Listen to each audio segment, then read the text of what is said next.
Hey, it's Pete. Welcome back to Questionchrist, and today I wanted to respond to a video response I got off my last video.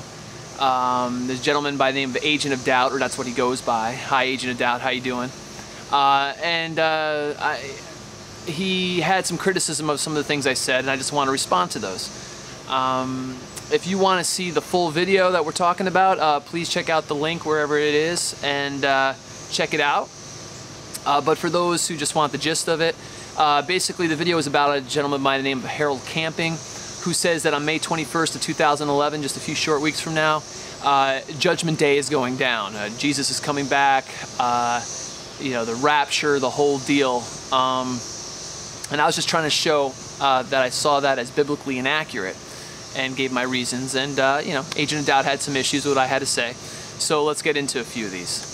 The first problem that Agent of Doubt had with what I said was he was saying that I was kind of minimizing or playing down the influence of Mr. Camping. I had said that he has an internet radio show, and Agent of Doubt went on to tell me that he is not just on the internet, that he is on hundreds of regular radio stations, and he has hundreds of thousands, if not millions of listeners, a large audience.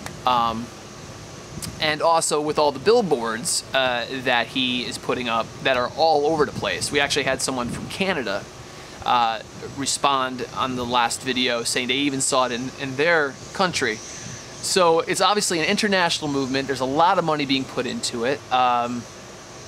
So I wasn't trying to minimize that. I don't know much about his organization. I was just talking about the message that he's putting out. Obviously, a lot of people are hearing it, and you know, NPR and other organizations are talking about it, so it's getting some press.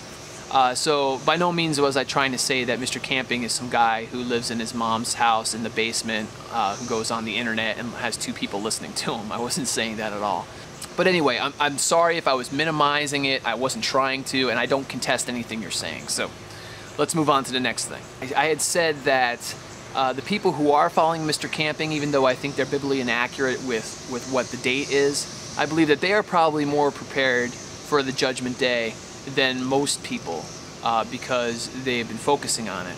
And Agent of Doubt, this bothered him quite a bit. He was saying, well, you know, how can you say that on one hand they are biblically inaccurate, but on the other hand say that they're the most prepared? Like, there's a big hole in my argument or my logic with that. And I don't see that. And let me try to explain where I'm coming from. Let me give you an example. You have this big test that's coming up, and you have to take it. There's no way of getting around it. So you decide, you know what, I'm gonna change, and I am going to get ready for this test. So maybe you start by pushing some stuff out of your life that is taking your mind and your focus off of this test. So maybe you cut out TV or hanging out with certain friends, or you know, maybe you cut back on some habits that don't keep you focused on the goal at hand. But everything that you do starts focusing yourself on this goal, okay? And you do this for months, okay? And you're just getting ready, and you cut out all the excess other stuff, and you are focused.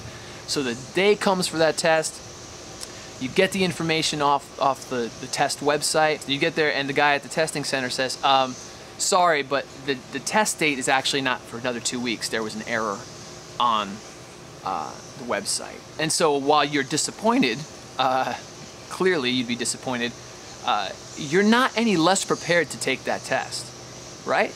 I mean, you're ready to go. And if anything, you have more time to prepare.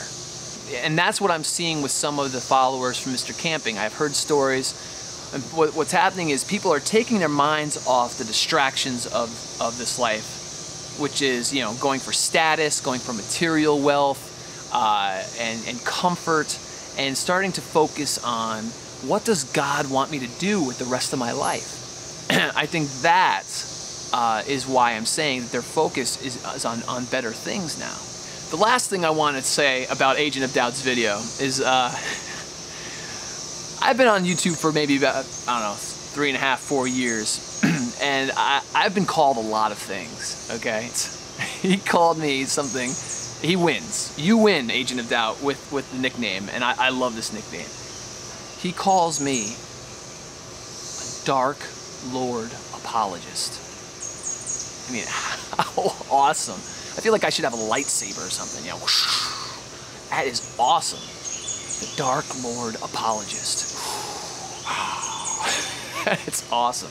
All kidding aside though, Agent Doubt, thank you for your video. I'd love to hear from you again, and you know, while you clearly don't agree with where I'm coming from, I feel like we can have a civil discussion, which I appreciate. So, anybody have any questions or comments, please leave your information.